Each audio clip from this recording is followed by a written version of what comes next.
नमस्कार दोस्तों, स्वागत है आपका स्टडी फॉर सिविल सर्विसेज में। वीडियो को पूरा देखिए। कोई भी आपका फीडबैक है, कोई सजेशन है, तुरंत वीडियो में कमेंट करके जरूर बताइए। अच्छा लगे तो वीडियो लाइक जरूर कर लीजिए और ऐसे वीडियो लगातार फ्री में पाने के लिए चैनल को तुरंत सब्सक्राइब कर लीजिए और बेल आइकन को जरूर टैप कर लीजिए ताकि आगे भी सारे वीडियो आपको मिलते रहे। यूट्यूब में फॉलो करते हैं तो प्लीज ये वाला फ्री टेलीग्राम चैनल जरूर ज्वाइन कर लीजिएगा। सारे नोटिफिकेशन, सारे अपडेट यहीं पे आते हैं, ध्यान रखिएगा। स्टडी फॉर सिविल सर्विसेज का कोई भी पेड ग्रुप अगर आपको ज्वाइन करना है तो सिर्फ 856480530969608606089453864455 यही नंबर है हमारे, सिर्फ जहां पे कॉल या व्हाट्सएप कर सकते हैं। इंस्टाग्राम पे हमारा पेज जरूर फॉलो कर लीजिएगा, स्टडी फॉर सिविल .सर्विसेज है। ट्विटर पे हमको जरूर फॉलो कर लीजिएगा, @study for civils है। सारे क्वेश्चन अटेम्प्ट करिए और स्कोर अपना तुरंत कमेंट करके बताइए। PSC पीटी एग्जाम के लिए मॉक टेस्ट की हमारी सीरीज चल रही थी और ये मॉक टेस्ट पेपर नंबर 2 है, जिसे कि आप यहाँ देख रहे हैं।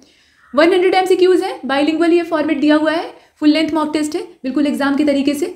और हिस्ट्री के क्वेश्चन से स्टार्ट होता है। यहाँ पूछा गया है कि ऋग वैदिक जो समय था उस समय किस देवता को वनस्पति का देवता माना जाता था, यानी गॉड ऑफ वेजिटेशन कौन था। अब इसमें कुछ देवताओं के नाम दिए हैं। उदाहरण के तौर पे पूषण, सोम, उषा देवी है, देवता नहीं है, और द्योस, इन्हें देव कहा जाता है, द्योस नहीं कहा जाता, देव कहा जाता है।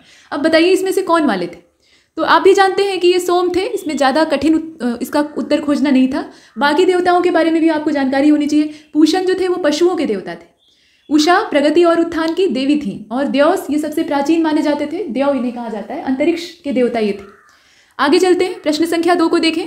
यहाँ पूछा गया कि कौन से किस शासक के शासनकाल के दौरान चौथी बौद्ध संगीति आयोजित होती है, जिसमें कि हीनयान और महायान में बौद्ध धर्म का बंटवारा हो जाता है। तो ये किसका समय था बताइए। चंद्रगुप्त मौर्य का समय था, अशोक का समय था, कालाशोक का समय था, या इसमें से कोई नहीं।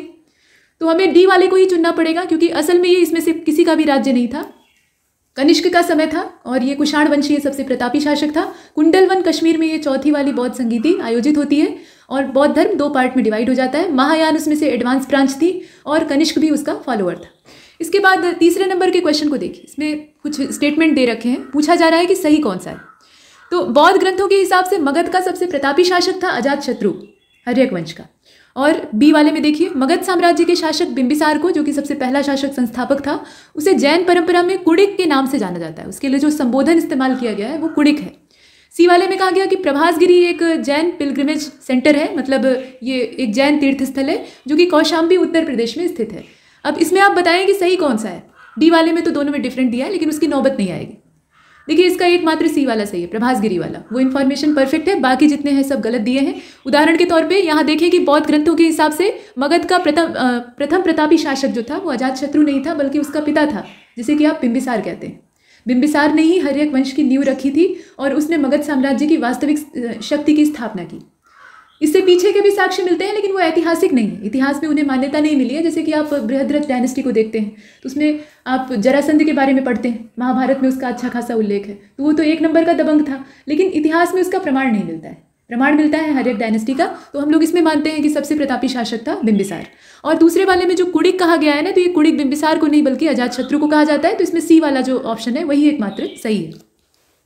इसके बाद चौथे क्वेश्चन को देखिए। इसमें चंद्रगुप्त विक्रमादित्य के विषय में पूछा गया कि उनके दरबार में जो नवरत्न थे, नवरत्नों की शुरुआत वहीं से होती है। गुप्त वंशी ये शासक थे जिन्हें कि चंद्रगुप्त द्वितीय भी कहा जाता है। चंद्रगुप्त प्रथम को गुप्त वंश का वास्तविक संस्थापक माना जाता है और चंद्रगुप्त द्वितीय बहुत ही प्रतापी और विद्वान शासक थे। कहा जाता है कि इनके अंदर देवी सरस्वती और ईश्वर का जो पूरा सानिध्य है वो इनके अंदर मौजूद था। इनका न्याय कभी भी व्यर्थ नहीं जाता था।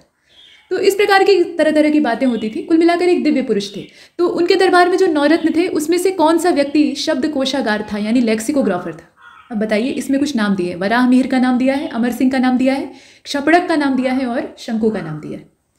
तो ये जो चौथा है ना, इसका करेक्ट आंसर क्या होना चाहिए? अमर सिंह होना चाहिए। बाकी जो है उनके बारे में भी आपको पता होना चाहिए, जो 9 लोग थे कौन कौन से थे।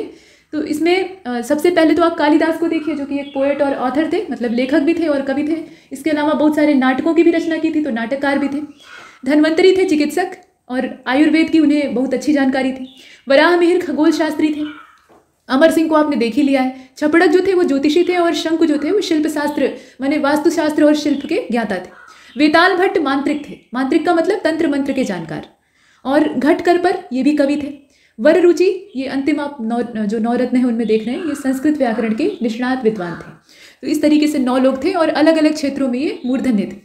इसके बाद 5वें नंबर के प्रश्न को देखें। इसमें कहा गया कि तक्कोलम का युद्ध ये किसके बीच में लड़ा गया था। तो एक पक्ष तो आपको दे दिया है राष्ट्रकूट, दूसरा पक्ष इसमें कौन था? वो पांड्य थे, चेर थे, चोल थे, या इसमें से कोई नहीं था? तो चोलों के साथ ये लड़ा गया था। थोड़ा भी आप इसमें गेस करें कि दक्षिण भारत में ये जो चोल चेर पांडे हैं, इसमें सबसे प्रतापी कौन था?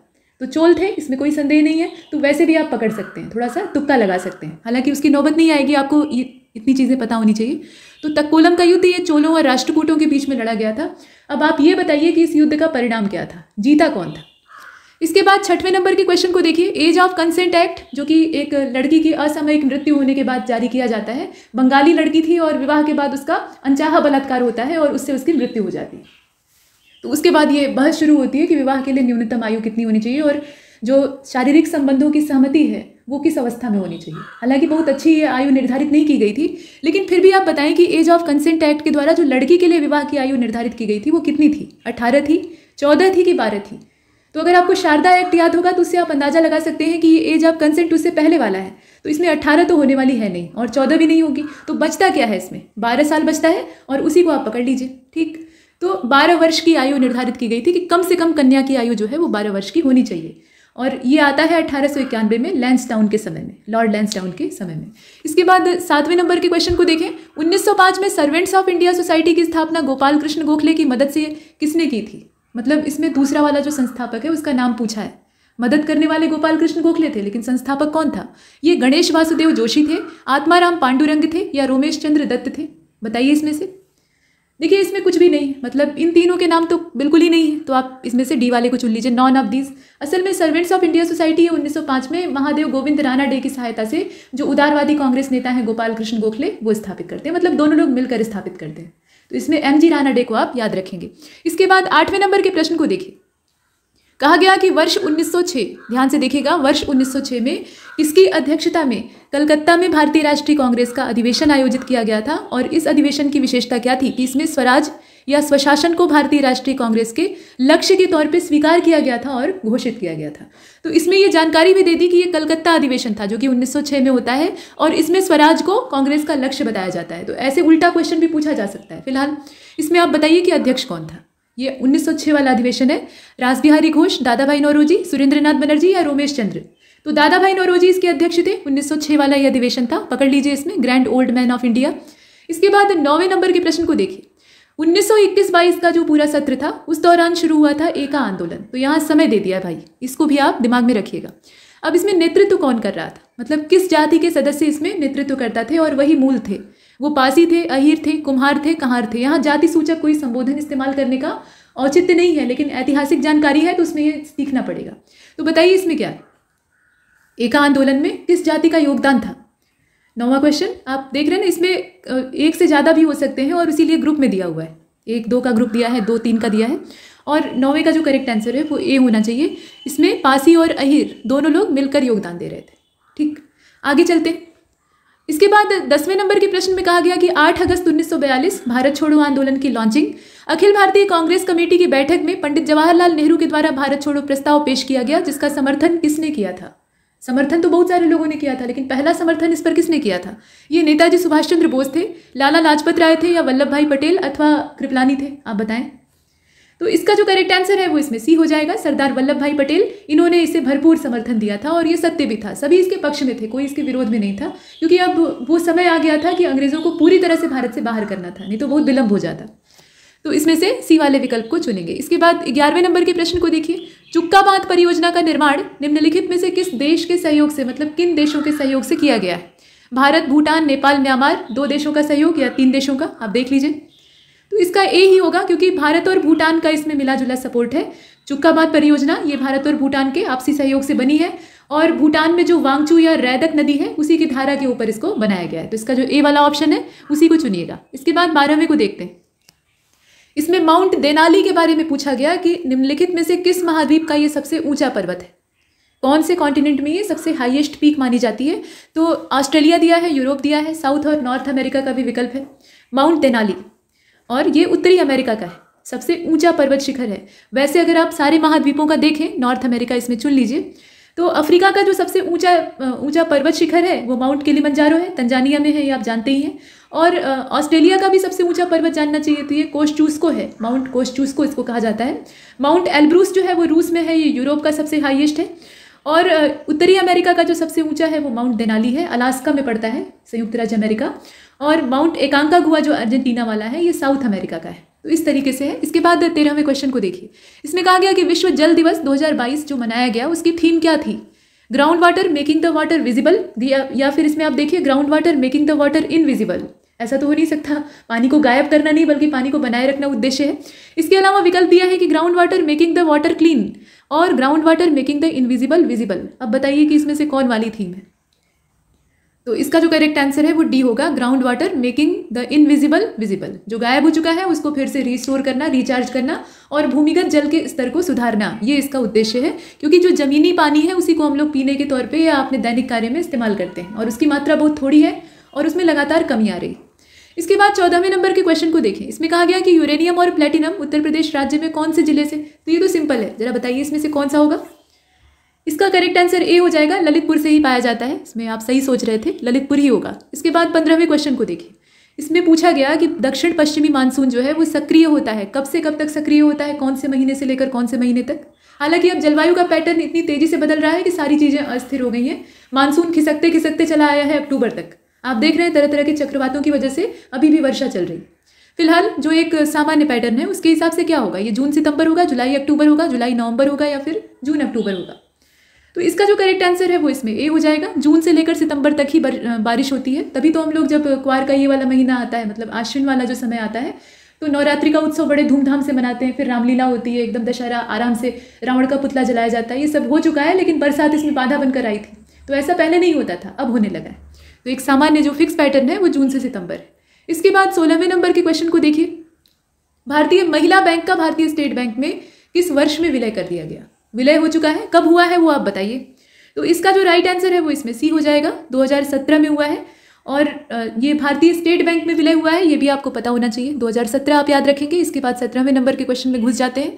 इसमें यह बताया गया कि हरित क्रांति का जो पहला चरण चला उस दौरान अधिक उपज देने वाले जो किस्म के बीज थे, यानी हर बीज की किस्म में ज़्यादा उपज लेने की बात की गई थी। तो इसका उपयोग अधिक समृद्ध राज्यों तक ही सीमित रहा। जहाँ ज़्यादा धनी राज्य थे, आर्थिक रूप से संसाधन युक्त थे, तो उन्हीं राज्यों तक ये प्रयोग सीमित रहता है। और निम्नलिखित में से कौन सा राज्य उन राज्यों में शामिल नहीं था? तो पंजाब, आंध्र, उत्तर प्रदेश, तमिलनाडु। बताइए कि कौन सा राज्य इस लाभ से वंचित रह गया?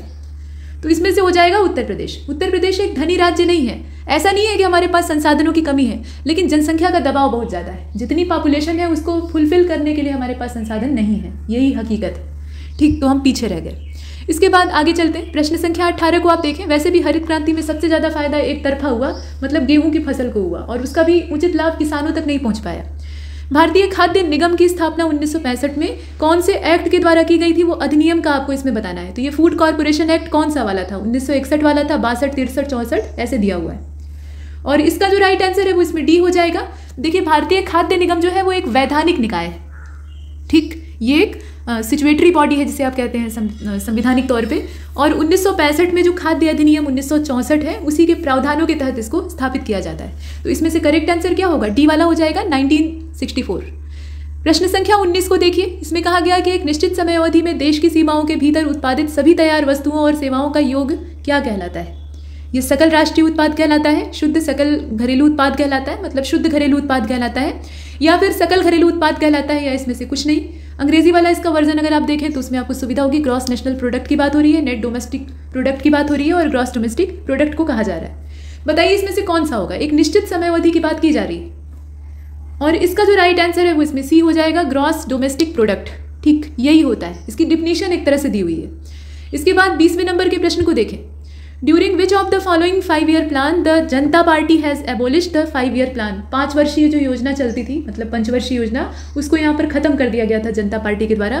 तो ये कौन से प्लान के साथ किया गया था? मतलब तीसरी पंचवर्षीय योजना को समाप्त कर दिया गया, चौथी, पांचवी, छठवीं, कहाँ से?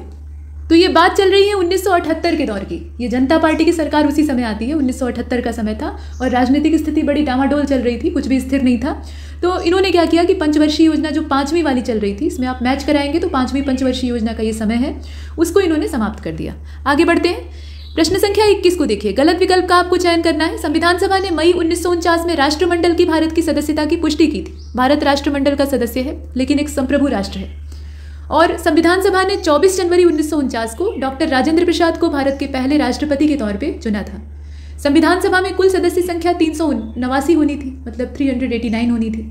बताइए कि इसमें से गलत कौन सा है। जो रॉन्ग इन्फॉर्मेशन है वही आपको बाहर करनी है। तो इसका जो राइट आंसर है वो इसमें बी हो जाएगा, मतलब गलत स्टेटमेंट इसका बी वाला है।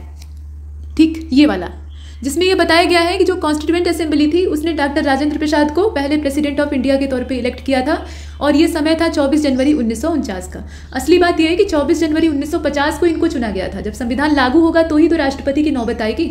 तो इसमें से ये बी वाला जो स्टेटमेंट है यही गलत है। इसके बाद 22वें नंबर के प्रश्न को देखें। इसमें कहा गया कि at which of the following session of Indian National Congress the people of India had been asked to celebrate 26 January as the Independence Day of India. देखिए 15 अगस्त तो माउंट बेटन की खुशी थी कि उन्होंने इसे कह दिया कि भाई ये आज़ादी का दिन रहेगा, उनके लिए वो शुभ तारीख थी।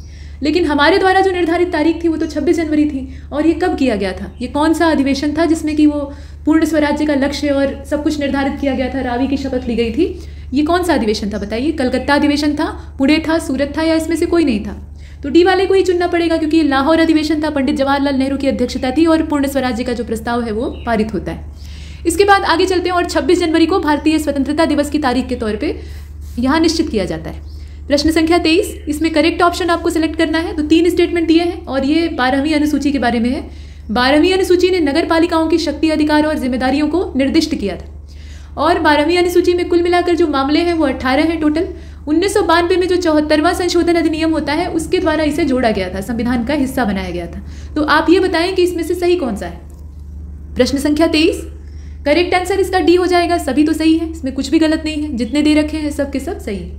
आगे चलते हैं। देखिए 12वीं अनुसूची जो है वो नगर पालिकाओं की शक्ति, अधिकार और जिम्मेदारियों को निर्दिष्ट करती है। 18 मामले इसमें है। थोड़ी सी जानकारी हर अनुसूची के बारे में होनी चाहिए।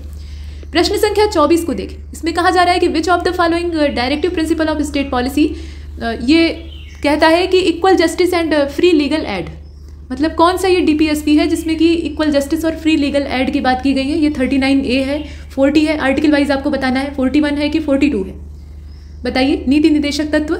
और क्वेश्चन नंबर 24, इसका ए ही सही है। अनुच्छेद 39A यानी 39A नंबर का जो आर्टिकल है इसमें ये लीगल एडवाइस जो कि फ्री में उपलब्ध होगी और साथ में सभी को समान न्याय मिलेगा, इसकी बात कही गई है। बाकी जो है जैसे 40वां जो है ग्राम पंचायत से जुड़ा है, आप जानते ही हैं। 41वें में कुछ मामलों में काम, शिक्षा और सार्वजनिक सहायता का अधिकार है और 42वां ये मातृत्व राहत का प्रावधान इसमें है मानवीय परिस्थितियों में, और काम की जो न्याय संगतता है उसकी बात की गई।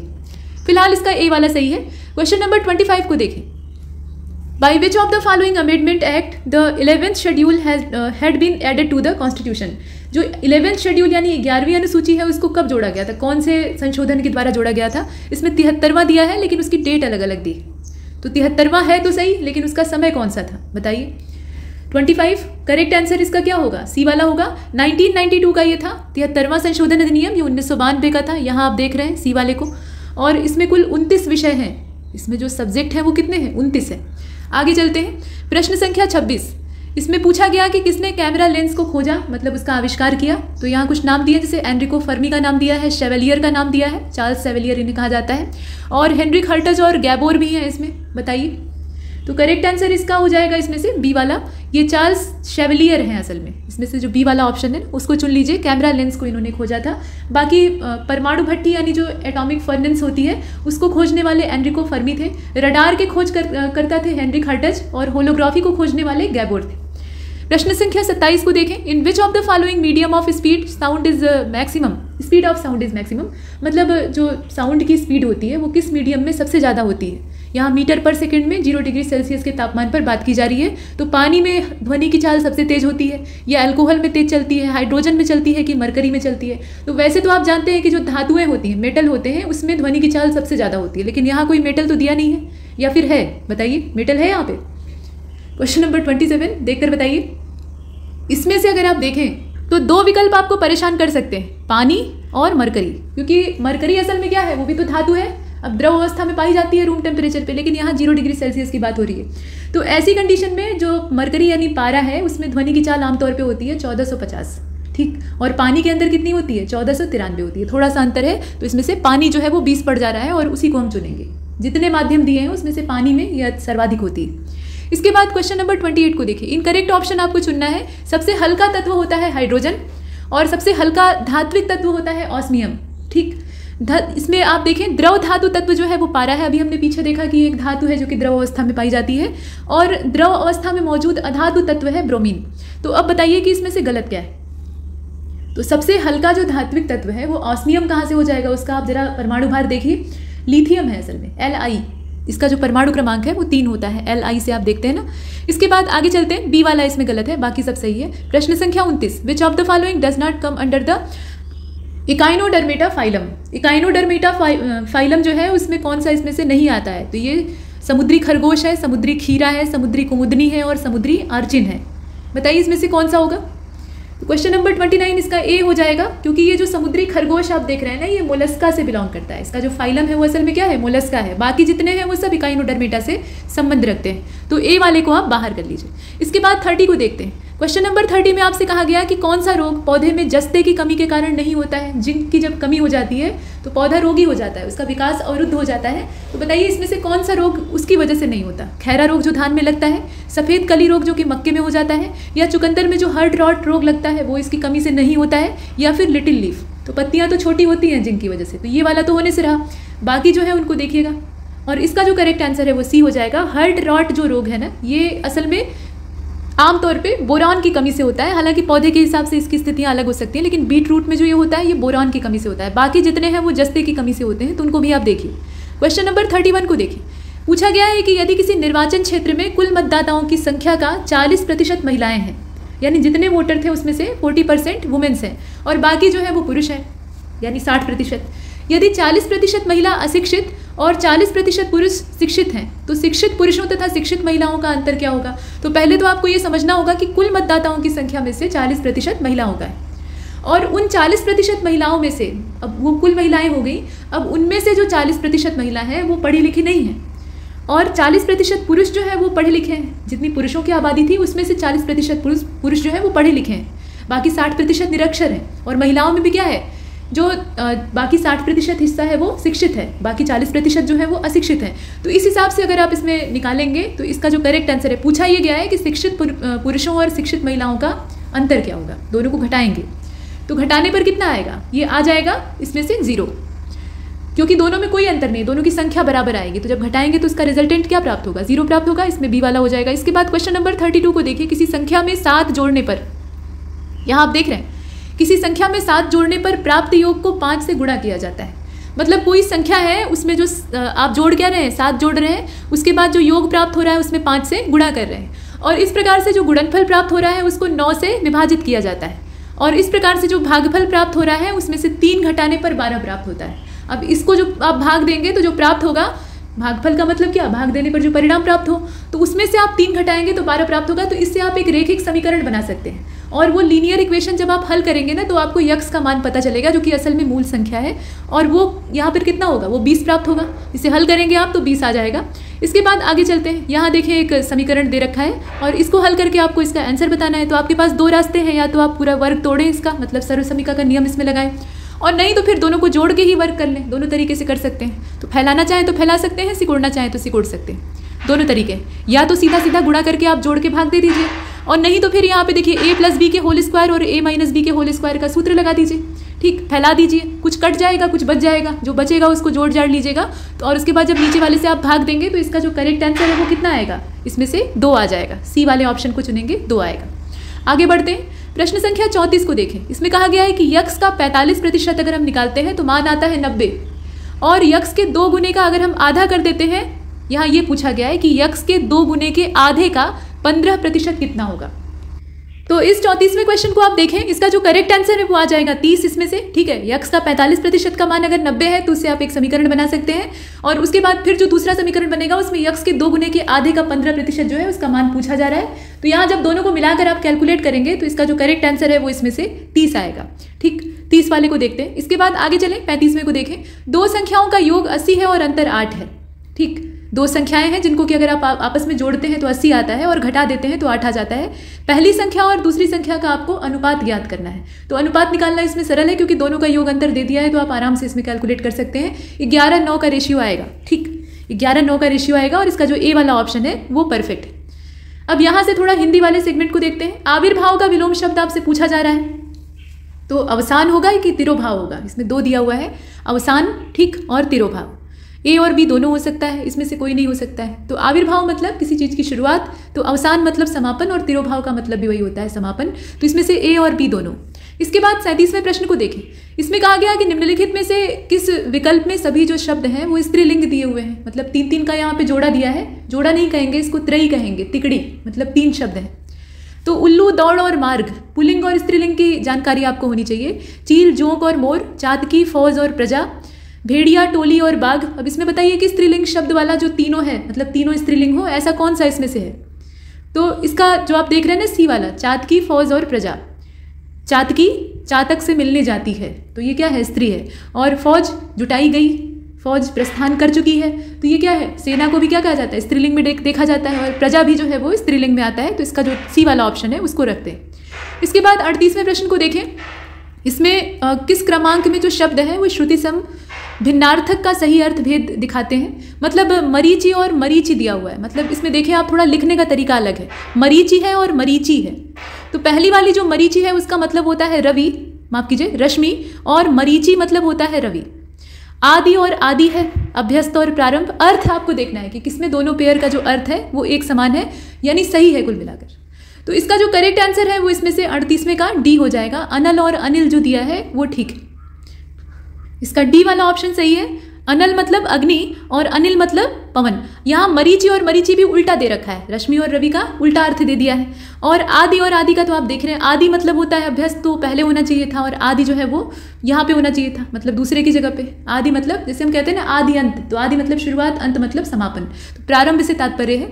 तो कुल मिलाकर बाकी अर्थ जो है वो डिस्टर्ब है, केवल यही वाला सही है। अब 39वें में आपसे कहा गया कि नाश कर देना, कहते हैं ना सब कुछ नाश कर दिया, तो ये एक मुहावरा है। इसका मतलब क्या है, ये नाश कर देना असल में एक अर्थ है और ये एक मुहावरा भी है, दोनों चीज़ है। अब यहाँ इसको एक अर्थ के तौर पे दिया है, यानी बर्बाद कर देना। तो इसके लिए आपको अगर एक मुहावरा इस्तेमाल करना हो, हालांकि ये खुद मुहावरा है, लेकिन इसके लिए भी अगर आपको एक मुहावरा इस्तेमाल करना हो तो इसमें से आप जो 4 दिए हैं कौन सा चुनेंगे। पानी फेर देना, पानी में आग लगा देना, पानी भर देना, या पानी पानी होना। तो पानी फेर देना, बर्बाद कर देना, कहते हैं ना कि मेरी मेहनत पे पानी फेर दिया, मेरी मेहनत नाश कर दी। तो हैं तो दोनों मुहावरे, लेकिन आपस में समानार्थी हैं। तो इसमें से ए वाला जो है वो सही, उपयुक्त मुहावरा खोजने के लिए कहा था। पानी पानी होना यानी शर्मिंदा हो जाना, पानी भरना यानी फालतू काम करना, कहते हैं ना कि पानी भर रहे हैं। और पानी में आग लगाना यानी असंभव काम करना। इसके बाद 40वें नंबर के क्वेश्चन को देखिए। प्रसिद्ध कवि रामधारी सिंह दिनकर की इसमें से एक रचना जो है वो नहीं है, मतलब एक उनके द्वारा रचा हुआ नहीं है। तो बताएंगे कौन सा। रसवंती है, झनकार है, उर्वशी है और इतिहास के आंसू है। तो आप बताइए। झनकार असल में मैथिली शरण गुप्त की रचना है, ये रामधारी सिंह दिनकर की नहीं है। बाकी जितने आप देख रहे हैं वो सब दिनकर जी की रचनाएं हैं, रसवंती भी, उर्वशी भी और इतिहास के आंसू भी। आगे बढ़ते हैं, प्रश्न संख्या 41 को आप देखें। अब 41वें प्रश्न में पहले आपको ये पैराग्राफ पढ़ना पड़ेगा और इसी अनसीन पैसेज के आधार पे जो नीचे क्वेश्चन पूछे गए उनका आंसर देना होगा। तो यहाँ पे देखिए 41 से लेकर 45 तक प्रश्न इसी से जुड़े हुए हैं। इसमें कहा गया है कि for most people music is an important part of daily life. मतलब जो संगीत है वो उनके दैनिक जीवन का एक महत्वपूर्ण हिस्सा है। Some rely on music to get them through the morning commute, यहाँ आप देख रहे हैं। While other turn up favourite playlist to stay pumped during a workout. जैसे आप वर्कआउट करते हैं या कोई भी ऐसा काम करते हैं जो थोड़ा नीरस है, जिसे करने की इच्छा आमतौर पे नहीं होती है, तो आप क्या करते हैं, गाना सुनते हैं कान में ईयरफोन खोस कर। तो उसके लिए आपकी एक प्लेलिस्ट होती है। तो म्यूजिक का हर व्यक्ति के जीवन में इंपॉर्टेंट रोल है, ऐसा इसमें कहा गया। इसके बाद आप देखें, many folk even have the stereo on when they are cooking a meal, taking a shower और फोल्डिंग द लॉन्ड्री। ठीक, मतलब हर काम को करते वक्त वो अपना म्यूजिक सुनते रहते हैं, ऐसा इसमें कहा गया। Music is often link to mood. जो मनुष्य का मूड होता है वो अच्छा रहे, यानी डोपामिन का उत्पादन अच्छा खासा होता रहे और दिमाग खुश रहे, इसके लिए लोग म्यूजिक सुनते हैं। तो म्यूजिक का पूरी तरह से जो लिंकेज है वो किससे है, आदमी के बर्ताव से है, उसके मन से है। A certain song can make us feel happy. अब इसमें आवश्यक नहीं है कि हर सॉन्ग जो है वो हर मनुष्य को खुशी ही देने वाला हो। कुछ गानों को सुनकर मनुष्य को चिढ़ होती है, समस्या पैदा होती है, कुछ को सुनकर अच्छा लगता है। तो हर इंसान की पसंद अलग अलग होती है, तो इसीलिए कुछ सर्टेन सॉन्ग्स होते हैं जो कि हमें अच्छा महसूस कराते हैं। इसके बाद ये भी कहा गया कि सैड फीलिंग भी आती है। कुछ ऐसे सॉन्ग होते हैं जिन्हें कि सुनकर हम सैड फील करते हैं, एनर्जेटिक महसूस करते हैं या रिलैक्स महसूस करते हैं। कोई ऐसा गाना है जिसमें कि उत्साह भरने वाली बात है, दंगल फिल्म का आप सॉन्ग बजा रहे हैं, ठीक, या फिर कर हर मैदान फतेह, इस तरह के गाने सुन रहे हैं तो आपको क्या होगा, एनर्जी महसूस होगी, मोटिवेशन महसूस होगा। कुछ सैड सॉन्ग है, पंकज उधास को आप उनकी गज़ल सुन रहे हैं तो ऐसे में क्या होगा, आपके दिमाग में उदासी भर जाएगी। तो गाने पर निर्भर करता है कि आप कैसा महसूस करेंगे। कुछ रिलैक्स करने वाले भी गाने होते हैं, उनका संगीत ऐसा होता है कि आपको आनंद आता है, नींद आती है अच्छी।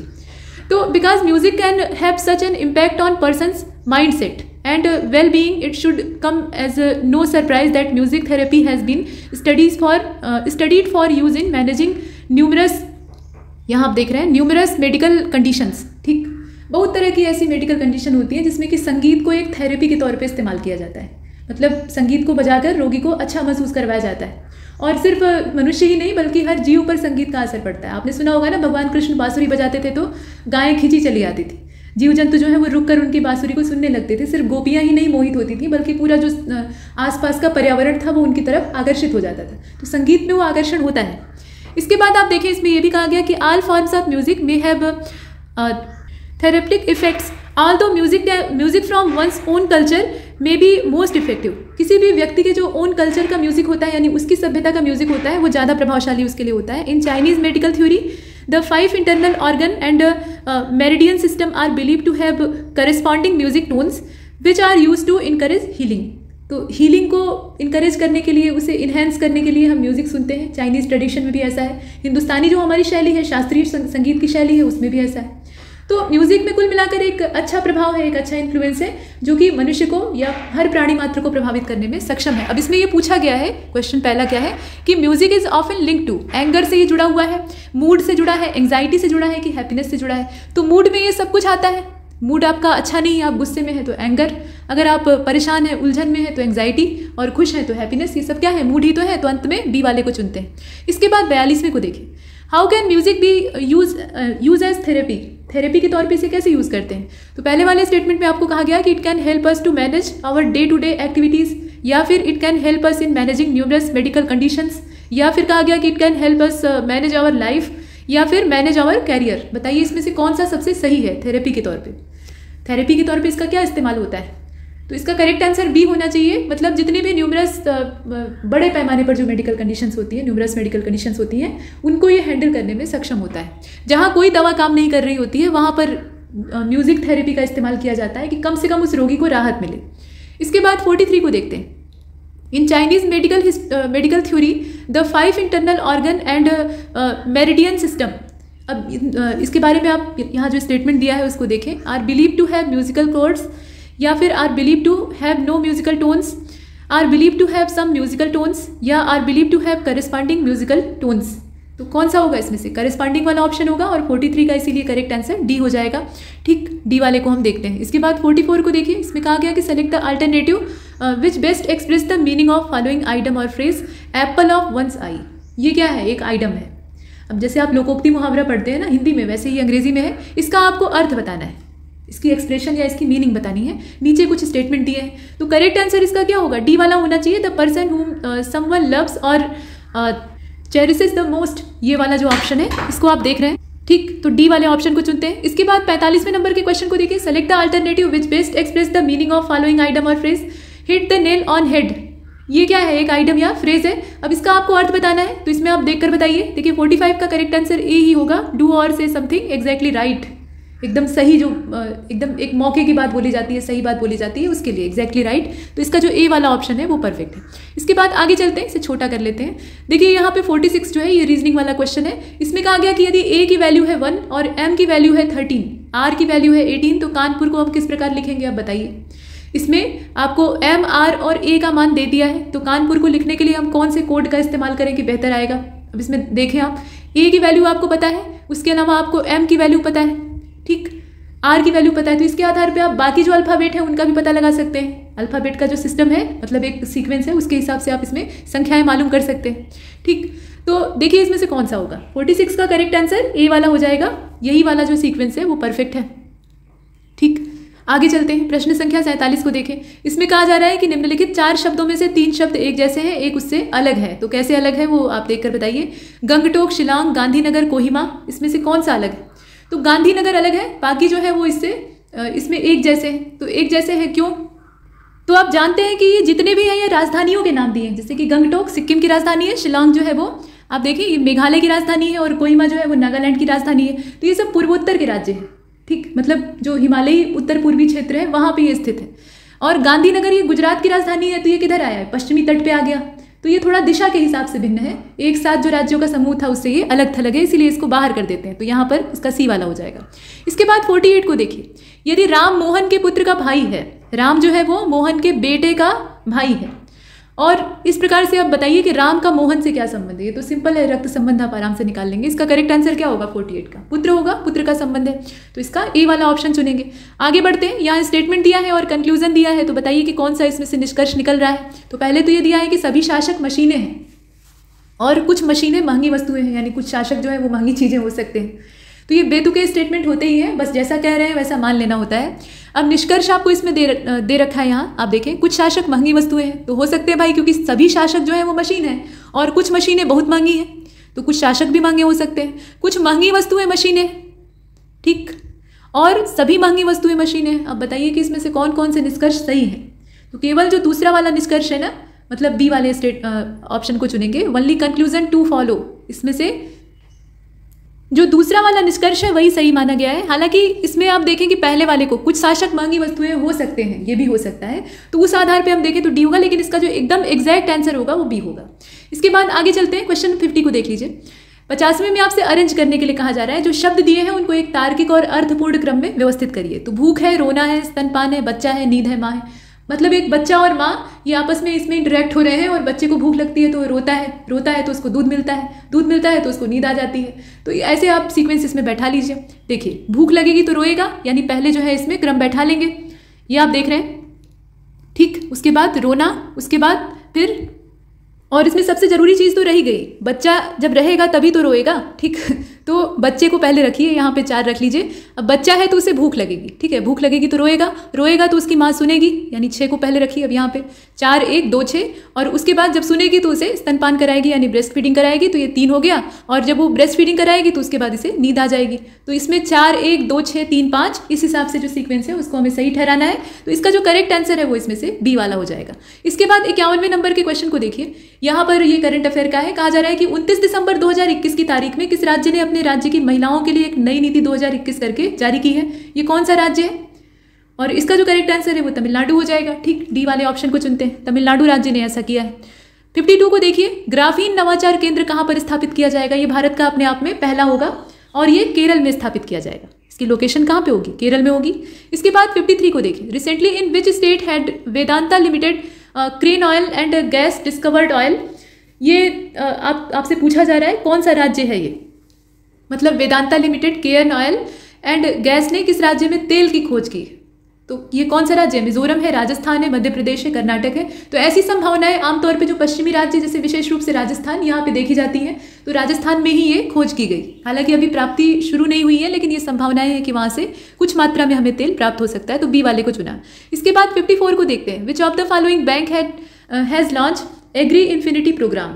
ये एग्री इन्फिनिटी प्रोग्राम जो है इसको किस बैंक ने लॉन्च किया है, और ये फरवरी 2022 में शुरू किया गया है, एक वार्षिक स्टार्टअप कार्यक्रम के तौर पे। तो ये कौन सा बैंक है, HDFC है, यस बैंक है, केनरा बैंक है, या फिर इलाहाबाद बैंक। तो ये असल में यस बैंक है, ठीक, यस बैंक है, यहाँ आप देख रहे हैं। बी वाले ऑप्शन को चुना। आगे चलते हैं, 55 को देखें। इसमें पूछा जा रहा है कि केंद्र शासित प्रदेश है जम्मू कश्मीर, इसका कौन सा जिला अभी हाल फिलहाल में आयुष्मान भारत प्रधानमंत्री जन आरोग्य योजना के तहत 100% घरों को कवर करने वाला भारत का पहला जिला बन गया है। तो ये कौन सा है, सांबा जिला है। आपने पढ़ा होगा न्यूज़ में, सांबा जिला है। थोड़ा सा न्यूज़ से अगर आप टच में रहे तो वैसे भी करंट अफेयर ज़्यादा पढ़ने की, रटने की आवश्यकता नहीं पड़ेगी, ये रोज की चीज़ होती है।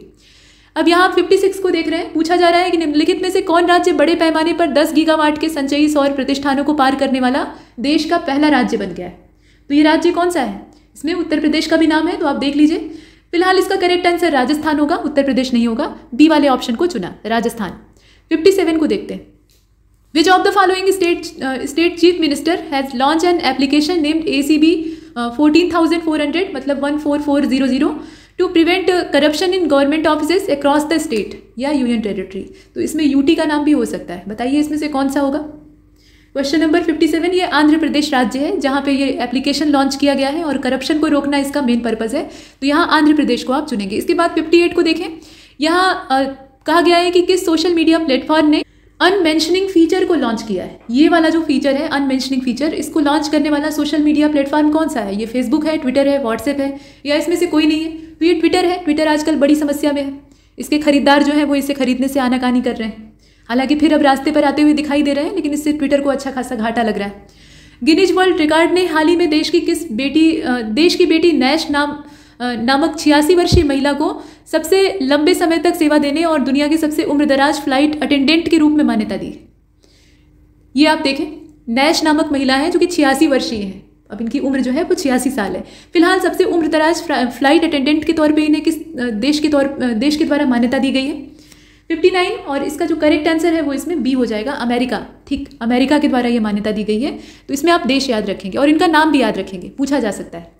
इसके बाद क्वेश्चन नंबर 60 को देखिए। इसमें अगस्त 2022 की बात की जा रही है। पंजाब के मुख्यमंत्री भगवंत मान जी और हरियाणा के उप मुख्यमंत्री दुष्यंत चौटाला जी, इन्होंने सामूहिक रूप से चंडीगढ़ अंतर्राष्ट्रीय हवाई अड्डे का नाम किसी स्वतंत्रता सेनानी के नाम पर रखने का फैसला लिया था। तो ये कौन से स्वतंत्रता सेनानी की बात हो रही थी? चंद्रशेखर आजाद के नाम पर रखा जाएगा, भगत सिंह के नाम पर, महात्मा गांधी के नाम पर, या फिर बीकाजी कामा के नाम पे?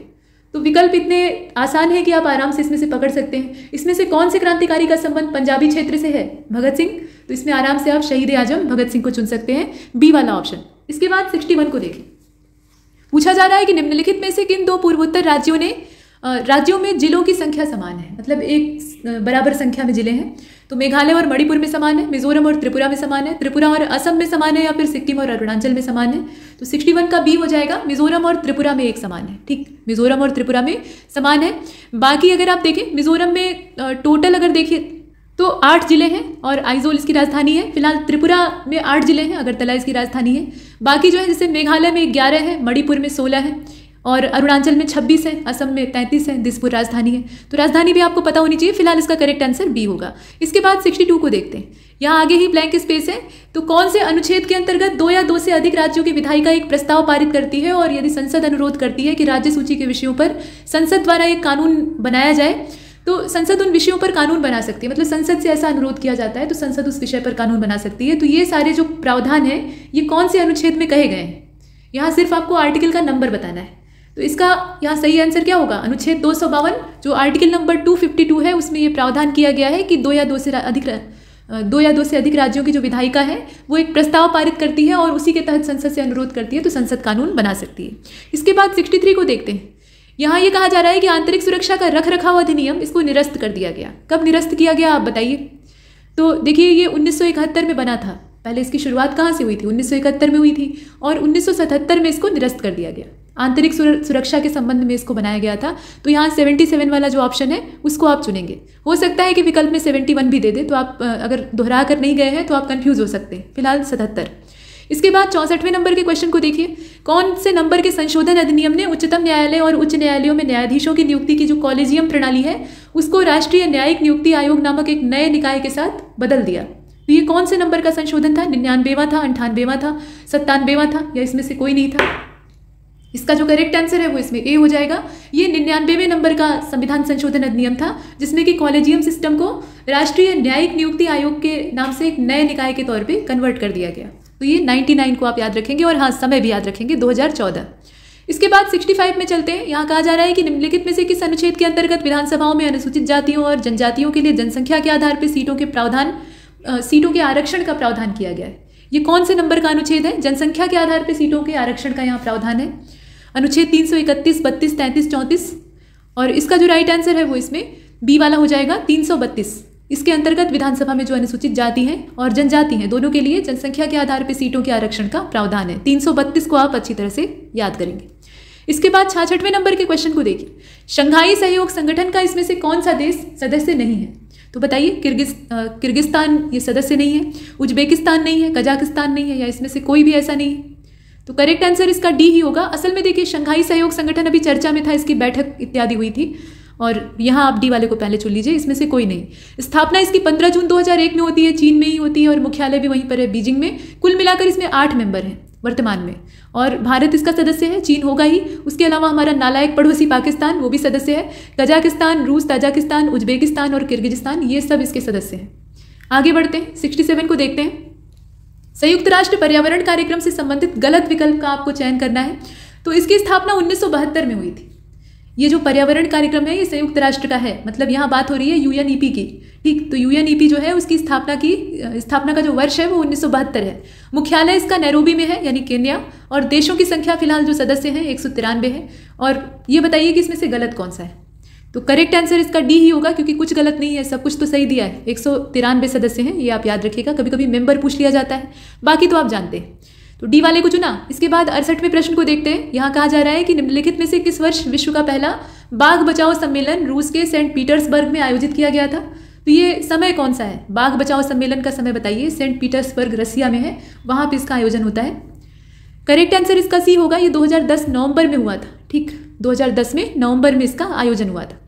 इसके बाद क्वेश्चन नंबर 69 में देखें, कौन सा संस्थान तमिलनाडु के चिंगलपेट में स्थित है। चिंगलपेट जो है वहाँ पे स्थित है। ये राष्ट्रीय मानसिक स्वास्थ्य और तंत्रिका विज्ञान संस्थान है, या राजीव गांधी बौद्धिक संपदा प्रबंधन संस्थान है, केंद्रीय कुष्ठ प्रशिक्षण और अनुसंधान संस्थान है, नेताजी सुभाष राष्ट्रीय खेल संस्थान है। इसमें से कौन सा होगा। तो करेक्ट आंसर इसका सी वाला हो जाएगा। चिंगलपेट तमिलनाडु में स्थित है और यहाँ पर है कुष्ठ प्रशिक्षण और अनुसंधान संस्थान। सी वाले ऑप्शन को हम चुनते हैं। इसके बाद आगे बढ़ते हैं, प्रश्न संख्या 70 को देखें। किस देश ने सबसे ज्यादा बार फीफा वर्ल्ड कप जीता है, बताइए। ये कौन सा देश है फुटबॉल में नंबर 1। तो उरुग्वे है, अर्जेंटीना है, ब्राजील है कि इंग्लैंड है। ब्राजील है। 1958 लगातार ये जीता है, 1958, फिर 62, फिर 70, फिर 94, फिर 2002। इतनी बार ये लगातार जीता है। लगातार का मतलब ये कि इसमें इसकी जीत में बहुत ज़्यादा गैप नहीं है। वैसे एक सीक्वेंस तो है नहीं, ऐसा तो है नहीं कि 58 के बाद 59 में भी जीता, ये बात नहीं, लेकिन सबसे ज़्यादा बार। इसके बाद अब आगे चलते हैं। अब 71वें प्रश्न से फिर एक गद्यांश आपको मिलेगा जिसमें कि 71 से 75 तक के क्वेश्चन पूछे गए हैं। तो पहले ये इसमें पूरे गद्यांश को पढ़ लेते हैं। कहा गया है कि किसी भी लक्ष्य की आधी प्राप्ति तो कार्य करने के लिए जो बनी हुई आशा है और उत्साह है उसी के संचार से हो जाती है। मतलब कहने का तात्पर्य यही है, अगर आप आशान्वित हैं और उत्साहित हैं तो आधा लक्ष्य तो आप उसी समय प्राप्त कर लेते हैं और बचा हुआ अपनी मेहनत से प्राप्त करते हैं। जब मनुष्य अपने लक्ष्य की प्राप्ति के लिए संकल्प लेकर चलता है तब मार्ग में आने वाली बाधाओं तकलीफों का प्रभाव अपने आप कम होता है। बाधाएं तो आती ही है क्योंकि उसे निरंतर अपनी मंजिल तक पहुंचने की ही होड़ रहती है, निश्चय रहता है। और बाकी प्रोत्साहन जो बाहरी होता है उसका अपना महत्व होता है। लेकिन मनुष्य जब तक खुद को प्रेरित न करे तब तक लाख अनुकूलताएं और अवसर सामने हो, लक्ष्य की प्राप्ति प्रायः असंभव ही रहती है। कितना भी आप मोटिवेशन बाहर से ले लीजिए, कोई आपको मोटिवेट कर ले, कोई बड़ा मोटिवेशनल स्पीकर है उसका आप लेक्चर सुन लीजिए, लेकिन वो सब मोटिवेशन नहीं काम करता है। 2 मिनट आपको फुला देगा, फिर आप पिचक जाएंगे।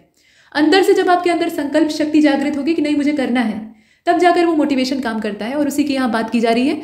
और इसमें यह भी कहा गया है कि यहाँ आप देखें, यदि कोई विद्यार्थी यह मान ले कि अमुक परीक्षा उसके बूते से बाहर है तो अच्छी अच्छी पुस्तकों का अंबार उसके सामने है, बहुत बढ़िया उसके पास मटेरियल है, स्टडी मटेरियल है, लेकिन सब निष्प्रयोज्य सिद्ध होंगे। अगर आपने ये सोच लिया कि पीईटी का पेपर तो कठिन आना ही है, तो कठिन भले ना आए लेकिन आप वही मान के चलेंगे और वैसे ही आपकी घटिया तैयारी होगी और वहाँ पर आप बेकार हो जाएंगे। अगर आप ये मान के चलेंगे कि कैसा भी पेपर आए मेरी तैयारी वहाँ काम करेगी ही करेगी, मेरी मेहनत बेकार नहीं जाएगी, मुझे सफलता मिलेगी और अंतिम चयन मिलेगा, ये तो पहला चरण है, तो ऐसा सोच के आप जाएंगे और तैयारी भी साथ में आप किए रहेंगे तो निश्चित तौर पर आप सफल होंगे, कोई रोक नहीं सकता। तो वही बात यहाँ कही जा रही है। अब इसके बाद आप देखें, इसी प्रकार से घातक बीमारी में व्यक्ति अपने भीतर जूझने का संकल्प धारण कर ले तो उसकी जो जिजीविषा है यानी जीवन जीने की प्रचंड इच्छा है वो उसके अंदर नवीन प्राणों का संचार करेगी और रोग से लड़ने की शक्ति पैदा होगी। जिस रोगी के लिए डॉक्टर जवाब दे चुके हैं कि ये तो मरने वाला है, वो कुछ महीने और जी सकता है। अब ये नहीं है कि कैंसर जैसा जो घातक रोग है वो कहीं लुप्त हो जाएगा, लेकिन यह है कि उसकी जिजीविषा जो है उसे कुछ उसके जीवन काल को लंबा कर देगी। अब इसके साथ आप देखें, दरअसल मन का संकल्प शरीर की मांसपेशियों की कसावट लेकर पैदा होता है, शरीर को कस देता है और फिर उसके अंदर जीवन का समर जीतने की सहायता प्राप्त हो जाती है। जीत का संबंध शारीरिक भौतिक सामर्थ्य की तुलना में मानसिक धारणा से ज़्यादा है। आप शरीर से कितने सक्षम है ये तय नहीं करती है आपकी जीत, बल्कि आपकी जीत इस बात से तय होती है कि आप दिमाग से कितना सक्षम है, आपका आत्मविश्वास कितना मजबूत है। गांधी जी ने असहयोग, सविनय और भारत छोड़ो जैसे आंदोलन जो है उनमें अपेक्षित सफलता नहीं मिलने के बावजूद हिम्मत नहीं हारी। हालांकि भारत छोड़ो में ऐसी असफलता भी नहीं मिली थी, लेकिन फिर भी तो अंत में वो सफल होते हैं। और गांधी जी ही नहीं, ऐसे तमाम उदाहरण भरे पड़े और अच्छे अच्छे उदाहरण। तो कुल मिलाकर बात यही है कि मन के हारे हार और मन के जीते जीत। तो मन को शक्तिशाली बनाएं और जीते। अब इसमें पूछा है कि शीर्षक क्या होगा, तो लक्ष्य की प्राप्ति। और देखिए अभी आपको कहा ना, मन के हारे हार है, मन के जीते जीत। बताइए इसमें से कौन सा हो सकता है, तो वही है सी वाला। इसके अलावा और क्या हो सकता है, यही तो कहा गया। आगे चलते हैं, प्रश्न संख्या 72 को देखिए। गद्यांश में निष्प्रयोज्य शब्द दिया है। अब ये निष्प्रयोज्य, प्रयोज्य मतलब उपयोगी और निष् मतलब बेकार। तो उपयुक्त, उपयोगी, व्यर्थ या जिसका प्रयोग न किया जा सके, बताइए इसमें से क्या होगा। तो उपयुक्त और उपयोगी तो होगा नहीं, अब सी और डी में से बताइए। तो व्यर्थ, निष्प्रयोज्य मतलब वो नहीं जिसका उपयोग आप नहीं कर सकते हैं, यानी बाद में रख देंगे तो इस्तेमाल के लिए आ जाएगा, ऐसा नहीं जो हमेशा के लिए बेकार हो। ऐसा स्टडी मटेरियल का पहाड़ आपने खड़ा कर लिया है और मन आपका हारा हुआ है, आप अंदर से थके हुए हैं, तो सब कुछ निष्प्रयोज्य है। ठीक, तो इसमें जो सी वाला ऑप्शन है उसको चुना। इसके बाद 73वें नंबर के क्वेश्चन को देखिए, इधर आ जाइए। देखिए इसमें कहा गया है कि यदि कोई विद्यार्थी यह मान ले कि अमुक परीक्षा उसके बूते से बाहर की बात है, उससे नहीं हो सकता, तो अच्छी अच्छी पुस्तकों का अंबार और बहुत अच्छे अच्छे नोट्स हैं उसके पास स्टडी फॉर सिविल सर्विसेज के, लेकिन वो सब उसके लिए उपयोगी सिद्ध होंगे? ये ऐसा दे दिया है कि बहुत अच्छे अच्छे नोट्स उसके पास है और बहुत अच्छा पुस्तक का भंडार है, वो सब उसके लिए बहुत काम का सिद्ध होगा, भले ही वो मन से हारा हुआ है। तो क्या ये सही बात है? उपरोक्त कथन सही है, या उपरोक्त कथन के सही गलत का निर्धारण ही आप नहीं कर पा रहे हैं, या ये गलत है क्योंकि उपयोगी की जगह निष्प्रयोज्य लिखा होना चाहिए? तो यही बात है, यहाँ पर ये सही बात है कि अगर आप कितना भी अच्छा स्टडी मटेरियल जुटाकर बैठे हुए हैं, और उतना ही नहीं, अगर आप पूरे स्टडी मटेरियल को कायदे से पढ़े भी हैं, रिवाइज भी किए हैं, लेकिन आत्मविश्वास आपका शून्य हो जाए तो आप सब कुछ वहाँ गलत करके आएंगे। तो इसमें से निष्प्रयोज्य होना चाहिए था ये वाला। इसके बाद आगे बढ़ते हैं, प्रश्न संख्या 74 को देखें और 75 को। पहले 74, कार्य करने के लिए बनी रहने वाली आशा और उत्साह का संचार व्यक्ति को क्या देता है, क्या देने की कोशिश करता है? तो लक्ष्य की प्राप्ति इसी ऊर्जा से हो जाती है। लक्ष्य की प्राप्ति का वो मार्ग प्रशस्त करता है या लक्ष्य की प्राप्ति करवा देता है? करेक्ट आंसर क्या होगा? इसका राइट आंसर होगा इसमें से सी वाला, लक्ष्य की आधी प्राप्ति इसी ऊर्जा से हो जाती है। हालांकि बाकी जो स्टेटमेंट दिए हैं ना वो भी गलत नहीं है, लेकिन हमें यहाँ क्या करना है, गद्यांश पर केंद्रित होकर उसमें जैसा कहा गया है उसी के हिसाब से उत्तर देना है, उससे बाहर अपनी बुद्धि नहीं लगानी। इसके बाद 75वें प्रश्न को देखिए, गद्यांश के हिसाब से बाहरी प्रयोजनों का अपना महत्व होता है, किंतु तब तक नहीं जब तक कि व्यक्ति, अब आगे स्टेटमेंट आप देखें, जब तक कि वो खुद को प्रेरित न करे, या जब तक उपयोगी ऊर्जा का संचार न हो, समाज एक नई ऊर्जा उसको न प्रदान कर दे, या जब तक लक्ष्य की प्राप्ति न करे। बताइए, बाहरी प्रयोजन तो होते ही हैं, बाहरी आपको सपोर्ट मिलता है, उसके बिना आप आगे नहीं बढ़ सकते, लेकिन अंदर वाला जो है वो क्या चीज़ है, वही पूछा गया है। तो इसका करेक्ट आंसर क्या होगा? जब तक मनुष्य खुद को प्रेरित न करे। अंदर की प्रेरणा ही सब कुछ करवाती है। अंदर की प्रेरणा अगर एक बार जागृत हो जाए तो बाहर के रास्ते अपने आप बनने लगते हैं, बाहर से आपको सपोर्ट मिलने लगता है। एक कहावत है ना, हिम्मते मर्द मदद ए खुदा, मतलब अगर मर्द जो है वो हिम्मत करता है, ये उर्दू और अरबी कहावत है, तो मर्द अगर हिम्मत करता है तो खुदा उसकी मदद करता है। तो जब आप अंदर से हिम्मत करेंगे तो बाहर से आपको मदद मिलने लगेगी। ठीक, तो ए वाला जो ऑप्शन है वही है। अब परीक्षा एकदम नज़दीक है, तो अगर आप हौसला खो रहे हैं तो ये पैराग्राफ आपकी सहायता कर सकता है। अगले वाले गद्यांश को देखें, ये गांधी जी पर केंद्रित दिखाई देता है। 76 से लेकर 80 तक क्वेश्चन इसी से पूछे गए हैं। धरातल से युद्ध की विभीषिकाओं को सदा सदा के लिए समाप्त करने हेतु गांधी जी ने विश्व को अहिंसा रूपी अस्त्र प्रदान किया, और गांधी जी कहा करते थे कि प्रेम और अहिंसा के द्वारा विश्व के कठोर से कठोर हृदय को भी कोमल बनाया जा सकता है। इन्होंने इस सिद्धांत का परीक्षण भी किया और इसमें सफलता भी मिली। अब देखिए, हिंसा से हिंसा बढ़ती है, घृणा घृणा को जन्म देती है, और प्रेम से प्रेम की अभिवृद्धि होती है। तब यह निश्चित है कि बिना प्रेम और अहिंसा के विश्व में शांति स्थापित नहीं हो सकती। बात तो सही है, हालांकि हर मामलों में ये सही हो या आवश्यक भी नहीं है। शांति के अभाव में मानव जाति का विकास संभव नहीं है। प्रत्येक राष्ट्र का स्वर्णिम युग वही कहा जाता है जहां पर पूर्ण शांति और सुख रहा हो। उत्तमोत्तम रचनात्मक कार्य भी तभी किए जा सकते हैं। भौतिक दृष्टि से व्यापार और कृषि की उन्नति भी शांति काल में ही होती है, युद्ध में नहीं हो सकती। अतः हम यदि विश्व का कल्याण चाहते हैं तो हमें युद्ध का बहिष्कार करना होगा। अहिंसा और प्रेम की भावना से विश्व में शांति स्थापित करनी होगी, तभी विश्व सुखमय और शांतिमय राज्य की स्थापना में तब्दील हो सकेगा और वो संभव हो सकेगा। तो बात ठीक है, ठंडे दिमाग से और शांति से बैठकर हम जो काम कर सकते हैं वो उग्र होकर नहीं कर सकते। उग्रता जो है वो हमेशा अच्छी नहीं होती है, ज़्यादातर मामलों में अच्छी नहीं होती है। कभी कभी उसकी भी आवश्यकता पड़ती है। क्रोध भी एक ऊर्जा है और कभी कभी उसकी ज़रूरत होती है, लेकिन वो रेयर होता है। ज़्यादातर मामलों में अहिंसा से काम निपट जाता है। तो गांधी जी इसी का पक्ष लेते थे और इसके फायदे यहाँ गिनाए गए। अब इससे आपसे क्वेश्चन पूछा गया है। पहला क्वेश्चन ये है कि विश्व में शांति क्यों आवश्यक है? तो विश्व का कल्याण तभी है जब विश्व में शांति है। तो इसको आप आंसर कैसे देंगे? यहाँ विकल्प दिया है, मानव जाति के विकास के लिए, उत्तमोत्तम रचनात्मक कार्य के लिए, यानी अच्छे से अच्छा जो रचनात्मक कार्य है उसको करने के लिए, व्यापार और कृषि की उन्नति के लिए, या कठोर से कठोर हृदय को कोमल बनाने के लिए। तो करेक्ट आंसर क्या होगा इसका? मानव जाति के विकास के लिए। ये सारी चीजें जो है ये असल में विकास से ही तो जुड़ी हैं, तो ए वाले को चुनेंगे। इसके बाद 77वें नंबर के क्वेश्चन को देखिए। विश्व शांति की स्थापना के लिए आवश्यक है, विश्व शांति की स्थापना के लिए सबसे आवश्यक है, क्या आवश्यक है? हिंसा और भय आवश्यक है, अहिंसा और प्रेम आवश्यक है, आत्मीयता और समीपता आवश्यक है, परिश्रम और ज्ञान आवश्यक है। तो अहिंसा और प्रेम सबसे बड़ी आवश्यकता है। ये रहेगा तो बाकी चीजें आ जाएंगी। इसके बाद 78वें नंबर के प्रश्न को देखें। कठोर से कठोर हृदय को कोमल बनाया जा सकता है सत्य के पालन के द्वारा। ये तो सिंपल है, आप आराम से पकड़ लीजिए, अहिंसा के द्वारा। इसके बाद 79वें नंबर के क्वेश्चन में आते हैं। राष्ट्र के स्वर्णिम युग के प्रमुख तत्व कौन से हैं? तो शांति, सुख और रचनात्मक कार्य, यही स्वर्णिम युग ले आ सकते हैं। शांति रहेगी तो सुख आएगा तो लोग सुखी होकर रचनात्मक कार्य करेंगे, यानी अच्छा सोचेंगे, अच्छे कार्य करेंगे तो राष्ट्र विकसित होगा, स्वर्णिम युग अपने आप आ जाएगा। तो डी वाले ऑप्शन को चुना 79 का। इसके बाद 80वें नंबर के प्रश्न को देखें। नितांत, ये एक शब्द है। अब इसके लिए आपसे पूछा गया है इसका पर्यायवाची। तो बताइए नितांत का पहले तो अर्थ आपको पता होना चाहिए। भली भांति अर्थ होता है इसका, बिल्कुल होता है। नितांत का मतलब विधिवत होता है, या नितांत को हम लोग निम्न कहते हैं। बताइए, तो इसमें से करेक्ट आंसर क्या होगा? बिल्कुल हो जाएगा। कहते हैं ना नितांत आवश्यक है, ये कार्य जो है ये नितांत आवश्यक, यानी एकदम आवश्यक है, बिल्कुल आवश्यक है। तो इसमें से आप करेक्ट आंसर कौन सा लगाएंगे? बी वाला। इसका अर्थ एक तरीके से पूछा था। अब 81 को देखिए।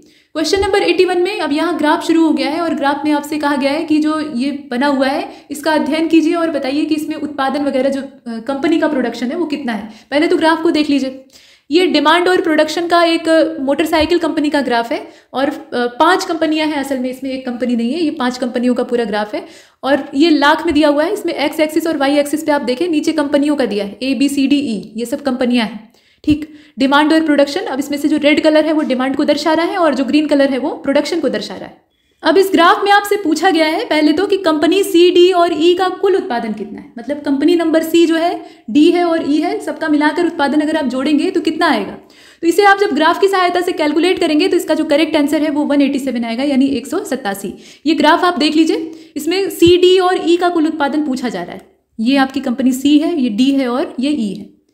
इसके बाद आगे चलते हैं, इसका 187 आएगा। अगले प्रश्न में पूछा गया कि कंपनी C के उत्पादों की कुल मांग कंपनी A के उत्पादों की कुल मांग के कितने प्रतिशत अधिक है। यहाँ आप देखें A का जो उत्पादों की मांग है और C का जो उत्पादों की मांग है कितने प्रतिशत ये ज़्यादा है पूछा गया और करेक्ट आंसर इसका क्या होगा? 20% ज़्यादा है। ठीक है, 20% हो जाएगा। इसके बाद आगे बढ़ते हैं। कंपनी E की मोटरसाइकिलों की मांग एवं उत्पादन का अंतर कंपनी D की मोटरसाइकिलों की मांग और उत्पादन के अंतर से कितना ज़्यादा है। इसमें आप देखें कंपनी E और D का पूछा जा रहा है। यहाँ आप देखें ये E और D वाला जो है ये E है और ये D है, अंतर पूछा जा रहा है। बताइए, तो इसमें 83वां जो है इसका करेक्ट आंसर क्या होगा? 5 हो जाएगा। ये बी वाला जो उत्तर है ये परफेक्ट है, इसका 5 आएगा। इसके बाद 84वें प्रश्न को देखें। इसमें कहा गया कि CDE के द्वारा, मतलब जो कंपनियां C, D और E हैं, इनके द्वारा मोटरसाइकिलों का कुल उत्पादन 5 वर्षों के दौरान सभी कंपनियों की मोटरसाइकिलों की कुल मांग से कितने प्रतिशत कम है। कुल मांग से कितने प्रतिशत कम है? 33% कम है, 32 की, फिर 34 या 35, तो ये 32 हो जाएगा। ठीक है, 32% कम है। 85वें प्रश्न को देखिए। A, C और E कंपनियों की मोटरसाइकिल की कुल मांग तथा कंपनी B और C के कुल उत्पादन का अनुपात क्या है। तो कुल मांग और कुल उत्पादन का अनुपात आपसे पूछा जा रहा है। कुल मांग का जो यहाँ मात्रा है वो कंपनी A, C और E का एक साथ निकालेंगे और कुल उत्पादन का जो मात्रा है वो 20 यहाँ आप देख रहे हैं B और C के लिए निकालेंगे और दोनों का अनुपात निकालेंगे तो जो रेशियो आपको प्राप्त होगा वो 3 और 2 का प्राप्त होगा। ठीक, 3-2 का अनुपात यहाँ प्राप्त होगा, तो B वाले को चुनते हैं। इसके बाद 86वें से 90 तक का जो क्वेश्चन का है उसमें देखें आप, ये ग्राफ दिया है। इसमें एक्स एक्सिस पर मंथली सैलरी दी हुई है, ये रुपए में दी है, और नंबर ऑफ टीचर्स जो है वो वाई एक्सिस पर दे रखे हैं और ये ग्राफ इस तरीके से बनाया गया है। आप ये बताइए कि इसमें क्वेश्चन पूछा गया है कि 5,600 से लेकर 5,700 सैलरी पाने वाले शिक्षकों की संख्या निम्नलिखित में से किस सैलरी वर्ग के शिक्षकों की संख्या का 4 गुना है। तो पहले तो आपको ये देखना पड़ेगा कि 5,600 से लेकर 5,700 की सैलरी पाने वाले शिक्षकों की संख्या है कितनी। तो यहाँ आप देख रहे हैं ये ग्राफ 5,600 से लेकर 5,700, ये वाला जो इसमें पहला वाला खंबा बना है, और ऐसे शिक्षकों की संख्या कितनी है? 8 है टोटल। अब यहाँ ये पूछा जा रहा है कि किस सैलरी वर्ग के शिक्षकों की संख्या का ये 4 गुना है। तो बताइए किस सैलरी वर्ग में जो शिक्षक की संख्या है उसका ये 4 गुना है। तो सैलरी वर्ग कौन सा होगा? आराम से आप इसमें कर सकते हैं, सिर्फ देख कर आपको बताना है। और करेक्ट आंसर क्या होगा इसका 86वें का? 6,000 से लेकर 6,100। यहाँ आप देख रहे हैं, इसको जरा ध्यान से देखिए, 6,000 से लेकर 6,100 और इसमें शिक्षकों की संख्या कितनी है? 2 है, और 2 का 4 गुना यानी 8। तो आराम से आप निकाल सकते हैं। इसके बाद अगले वाले को देखते हैं। अगले वाले में पूछा गया कि कुल शिक्षकों की संख्या का कितना प्रतिशत शिक्षक 5,700 से लेकर 5,800 का मासिक वेतन पाते हैं। तो पहले तो शिक्षकों की पूरी संख्या आपको मालूम होनी चाहिए, टोटल शिक्षक कितने थे ये इससे निकाल लीजिए, और उसके बाद तब ये देखिए कि 5,700 से लेकर 5,800 की जो सैलरी है उस रेंज में कितने टीचर हैं। तो यहाँ आप देखें 5,700 से लेकर 5,800 की रेंज में कितने हैं, यहाँ आप देखिए 4 हैं टोटल। तो कुल आपको पता है, और जो इस रेंज वाले हैं वो आपको पता है। अब पूछा क्या गया है? पूछा ये गया है कि ये मतलब कुल शिक्षकों का कितना प्रतिशत ये होता है। तो अगर आप इसे निकालेंगे तो इसका जो करेक्ट आंसर है वो 14.28 आएगा। इसमें से करेक्ट एग्जैक्टली इतना आएगा अगर आप भाग देकर निकालते हैं। इसके बाद 88वें प्रश्न को देखिए। 6200 से लेकर 6300 और 5800 से लेकर 5900 सैलरी पाने वाले जो शिक्षक हैं उनकी संख्या का अनुपात कितना है। तो पहले तो आपको यहाँ संख्या मालूम करनी पड़ेगी। इस रेंज की मतलब इस सैलरी रेंज में आने वाले शिक्षकों की संख्या कितनी है, इस सैलरी रेंज में आने वाले शिक्षकों की संख्या कितनी है। इतना मुश्किल नहीं है, सिर्फ देखकर उसमें लिखना है और उसके बाद दोनों का अनुपात निकाल लेंगे तो आराम से आपको पता लग जाएगा। और इसका जो करेक्ट आंसर है वो 1:3 आएगा, यानी 1:3। इसके बाद 89वें प्रश्न में आपसे कहा गया कि how many teachers are there in total between 6000 to 6400 salary, यानी 6000 से लेकर 6400 की सैलरी के बीच में कुल कितने शिक्षक आते हैं। तो आप देखिए जरा इसमें कौन सा है। 6000 से लेकर 6400 वेतन वाली जो रेंज है उसमें कितने आते हैं। तो एक रेंज नहीं है इसमें, ये पूरा आप यहाँ से लेकर यहाँ तक का पूरा कैलकुलेट करेंगे। तो 6000 से लेकर 6100 के बीच में 2 आते हैं, वैसे ही 6100 से लेकर 6200 के बीच में 3 आते हैं, वैसे ही 6200 से लेकर 6300 के बीच में सिर्फ एक शिक्षक आता है और 6300 से लेकर 6400 के बीच में फिर 2 आते हैं। सबको मिलाकर जोड़ दीजिए तो आपको टोटल कितना मिलेगा। यहाँ आप देखें, बताइए तो संख्या कितनी हो जाएगी। इसमें 8 हो जाएंगे। टोटल कितने होंगे, 8 होंगे। जोड़ना है सिर्फ और कुछ नहीं करना है। 90 वाले को देखिए, इसमें कहा गया कि 5800 से लेकर 6000 वेतन पाने वाले शिक्षकों की कुल संख्या निम्नलिखित में से किस वर्ग के शिक्षकों की संख्या के बराबर है। तो आराम से आप निकाल सकते हैं। 5800 से लेकर 6000 के बीच में जो वेतन पाने वाले टोटल शिक्षकों की संख्या है उसको निकाल लीजिएगा और उसके बाद देख लीजिएगा कि कौन से वर्ग के बराबर आ रहा है। तो ये वर्ग कौन सा होगा, 90 वाले का हो जाएगा बी वाला। 5600 से लेकर 5700 वाला वर्ग होगा, उसी रेंज में ये आता है। अब यहाँ से 91 से लेकर 95 तक आपको इस टेबल के माध्यम से प्रश्नों को हल करना है। और ये तालिका जो है ये विभिन्न विषयों में 2 छात्रों का प्रदर्शन दर्शाती है। 2 छात्र कौन कौन से हैं, राज और रोहित नाम के ये छात्र हैं और इनके द्वारा अंक प्राप्त किए गए हैं। जैसे कि गणित में प्राप्त किया गया है राज के द्वारा जो अधिकतम अंक है वो 50 और रोहित के द्वारा, माफ कीजिए, यहाँ अधिकतम अंक यानी जो मैक्सिमम मार्क्स हैं वो दिए हुए हैं, यानी पूर्णांक है या ये दे रखा है। तो गणित के विषय में 50 में से राज को कितने मिले हैं, 37 मिले हैं। रोहित को कितने मिले हैं, 48। वैसे ही भौतिक विज्ञान में राज को मिले हैं 45, रोहित को मिले हैं 30। रसायन विज्ञान में राज को मिले हैं 42 और रोहित को मिले हैं 45। सबका पूर्णांक 50 है, ध्यान दीजिएगा। और जीव विज्ञान यानी बायोलॉजी में राज जो है वो थोड़ा कमजोर है, इसको 32 मिले हैं और रोहित थोड़ा सा बढ़िया है, उसको 35 मिले हैं। तो अब ये पूछा गया है 91वें नंबर का जो क्वेश्चन है, इसमें पूछा जा रहा है कि राज द्वारा जीव विज्ञान में प्राप्त अंकों तथा रोहित द्वारा गणित के प्राप्त अंकों का अनुपात कितना है। तो जीव विज्ञान में राज को कितना मिला है, ध्यान से देखिएगा। इसमें राज को जीव विज्ञान में कितना मिला है, 32 मिला है और रोहित को गणित में कितना मिला है, 48 मिला है। दोनों का अनुपात निकालना है 32 और 48 का। तो कितना आएगा ये बताइए जरा। इसमें से 91 में 2:3 का अनुपात आएगा, ठीक। 16 दूनी 32 और 16 3 48, तो 2:3 का ही रेशियो आएगा ना, ठीक। तो इसमें से बी वाले को रख दिया। इसके बाद आगे चलते हैं। प्रश्न संख्या 92 को देखिए। कहा जा रहा है कि राज के रसायन विज्ञान के प्राप्तांक और रोहित के जीव विज्ञान के प्राप्तांक को अगर आप कंपेयर करते हैं तो इसमें ये पूछा गया कि रसायन विज्ञान का जो प्राप्तांक राज का था, रोहित के जीव विज्ञान के प्राप्तांक से कितना प्रतिशत वो ज़्यादा है। तो पहले तो दोनों आपको पता होना चाहिए और दोनों में से जब आप कंपेयर करके परसेंटेज निकालेंगे तो परसेंटेज कितना प्राप्त होगा, 20। ये 20% उससे ज़्यादा है, ठीक, 20%। इसके बाद 93 को देखिए। रोहित द्वारा प्राप्तांकों का औसत और राज द्वारा प्राप्तांकों का औसत जो है उसका अनुपात कितना है। तो कुल जो प्राप्तांक है उनका औसत निकाल लीजिए दोनों का, और उसके बाद जब दोनों का आप अनुपात निकालेंगे तो कितना प्राप्त होगा आपको, ये 79 और 78 का अनुपात प्राप्त होगा, यानी 79-78 का जो रेशियो है वो आएगा। तो इसमें से सी वाले को चुना। आगे चलते हैं। रोहित ने कुल कितने प्रतिशत अंक प्राप्त किए। तो ये तो सिंपल है, पूर्णांक आप जोड़ दीजिए। 50-50 का हर विषय का पूर्णांक है, तो आपको टोटल जो पूर्णांक है वो मालूम हो जाएगा और उसके बाद प्राप्तांक जोड़ दीजिए, प्रतिशत निकाल लीजिए, जैसे आप अपने हाई स्कूल इंटर के नंबरों का निकालते हैं। तो कितने प्रतिशत आएगा।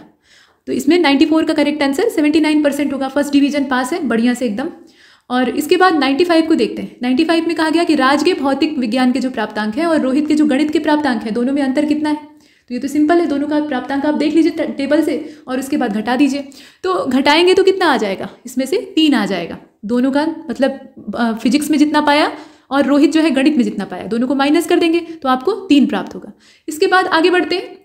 अब यहाँ पर एक और टेबल बनी हुई है जिसमें कि गेहूं उत्पादन दिया है। असल में 3 राज्यों का दिया है, बिहार, कश्मीर और पंजाब। गेहूं उत्पादन टन में दे रखा है और साथ में वर्ष दिया है, वर्ष 2015, 16, 17, 18। तो अब आपको ये बताना है, इस टेबल के आधार पर आंसर देना है कि बिहार राज्य में 2015 में उत्पादित गेहूं वर्ष 2018 में बिहार में उत्पादित गेहूं, दोनों का आप अंतर निकाल कर बताइए कितना आएगा। तो गेहूं का उत्पादन आप बिहार राज्य में देख लीजिए, 2015 में कितना था, 7.2 टन था, और 2018 में कितना था, 7 था। दोनों का अंतर आप निकाल लीजिए तो कितना आएगा, 0.2 आ जाएगा।